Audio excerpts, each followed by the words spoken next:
इसके काबिल नहीं हूँ।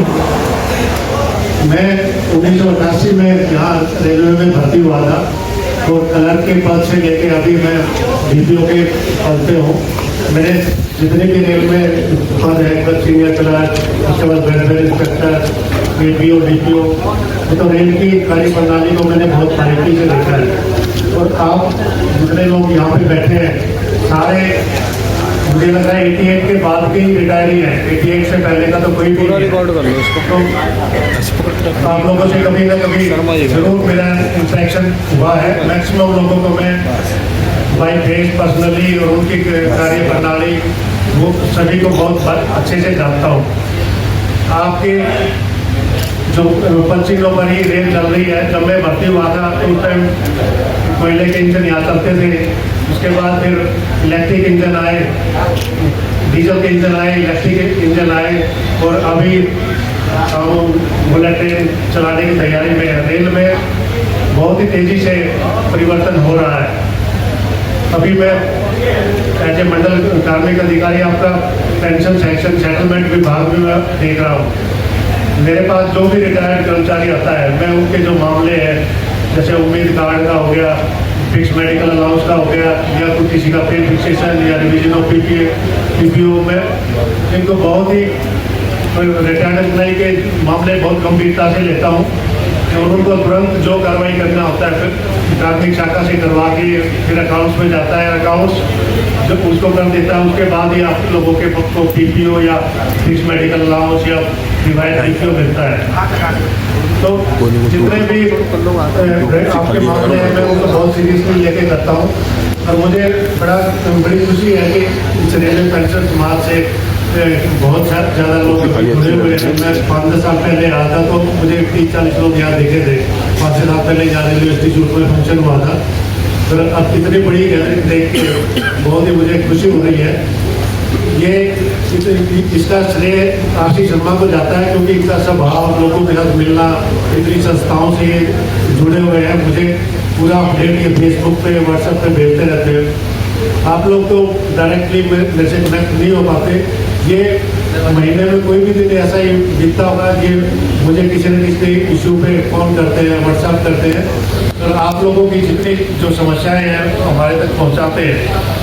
आप लोगों को भी सभी ये भी पता है कि कार्मिक जो शाखा है वो हम सिर्फ एक प्रोसेस ही करते हैं। उसको आप ये पूरा प्रोसेस 8-10 लोगों के थ्रू जाता है, और इसमें जो हमारा प्रोसेस है उसको कंप्लीशन में फिर 10 दिन, 15 दिन के महीने भी लग जाते हैं।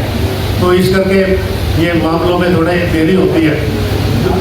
अभी शर्मा जी ने बताया कि मेरे एक दो कुछ फैमिली पेंशन के इशू हैं, तो वो फैमिली पेंशन के इशू मैंने जैसे इन्होंने मुझे एप्लीकेशन दी, किसी विडो डॉक्टर का था या किसी के उनके वार्ड का था, रेलवे कर्मचारी जो एक्सपायर हो जाते हैं, तुरंत ही मैंने उनको कार्रवाई की। और उनके अकाउंट्स ऑफिसर है उससे भी मैंने बहुत बार कहा, और ये अभी ये मेरे पास इन्विटेशन लेके भी आए थे, तभी मैंने उनको कहा कि ये मैंने भेज दिया है, अकाउंट्स को 10 बार बोल भी दिया है, तो आप भी उनको थोड़ा बोल के आए, क्योंकि हमारा पूरा जो पीपीओ वगैरह है, जो भी एक्शन होता है अकाउंट्स उसको फाइनली करता है। तो अभी फैमिली पेंशन का कोई ज़्यादा इशू नहीं है, एक आध इशू ही है, उनको मैं करवा दूँ। मैं शर्मा जी को या आप लोगों को पूरा एश्योरेंस देता हूँ। और अभी कुछ रेलवे बोर्ड ने गाइडलाइन इशू की है कि नोशनल इंक्रीमेंट जो 30 जून को रिटायर होते थे या 31 दिसंबर को रिटायर होते थे, इन्होंने पूरा 1 साल नौकरी की और उनको एक इंक्रीमेंट नहीं मिल पाता था। तो ये मामला सुप्रीम कोर्ट तक गया। सुप्रीम कोर्ट ने फिर डिसीजन दिया, तो मिनिस्ट्री ऑफ डीओपीटी है जो हमारा रूल रेगुलेशन जारी करता है, उन्होंने अभी इंस्ट्रक्शन जारी कर दी है जिन्होंने जो 30 जून और 31 दिसंबर को रिटायर हुए हैं उनको एक इंक्रीमेंट हमें देना है। तो आप लोगों को इसमें अप्लाई करने की जरूरत ही नहीं है। हम सुबह मोटो ही हेडक्वार्टर ने हमें एक लिस्ट भेजी है 372 केसों की, जो 31/12/15 तक के रिटायरी हैं, उनकी लिस्ट पे हम जो अभी पेंशनर हैं उसमें हम काम कर रहे हैं। और मैंने कम से कम 100 के करीब केस अकाउंट में भेज दिए हैं। हमने 3 ब्रांच से रिवाइज करके अकाउंट में भेज दिए।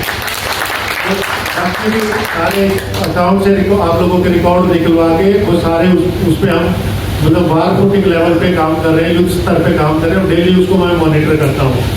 और जो 16 के बाद के रिटायरी और जो 24 तक के रिटायरी हैं उनको भी हम जैसे कोई एप्लीकेशन आती है उस पर भी जैसे हमें पता लगता है कि 30 जून या 31 दिसंबर के केसेस हैं उसको भी हम सुबह मोटे ही कर रहे हैं।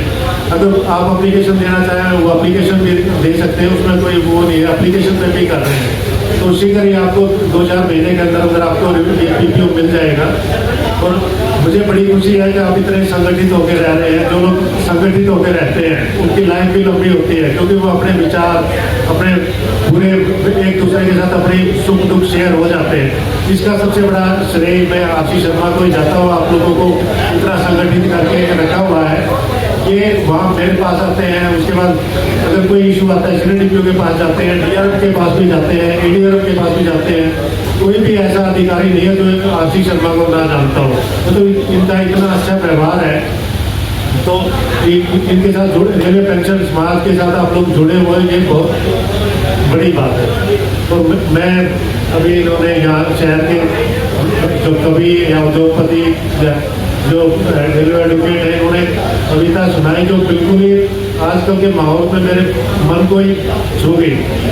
एक ये जो किसी का लड़का या किसी का फैमिली वार्ड शहीद हो गया था, माँ के जो इमोशंस होती है इन्होंने इतने अच्छे शब्दों में व्यक्त किए, बिल्कुल ही जैसे आंखों से पानी आने वाली बात थी। इनको बहुत ही इतने अच्छे विचार हैं, इनको शुभकामनाएं देता हूँ कि ऐसे ही लिखते रहे, समाज को ऐसे ही जागृत करते रहे।